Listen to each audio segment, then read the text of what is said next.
elektr energiyani tejash mumkin akalar. Xuddi shunaqa pulinglar yonib ketishini xohlamasanglar, konditsioner qurilmani vaqtida nazorat qilinglar. Chunki konditsioner qurilma ishlamay qolsa, vazifasini bajara olmay qolsa, akalar, расчёtda cosinus fee degan narsa bor. 2700 so'mdan ortiqcha pul to'lanadi.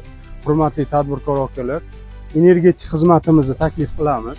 Korxonalarga borib, transformatorni to'liq nazorat qilamiz. Bundan tashqari hujjatli ishlarni hammasini yurg'izamiz.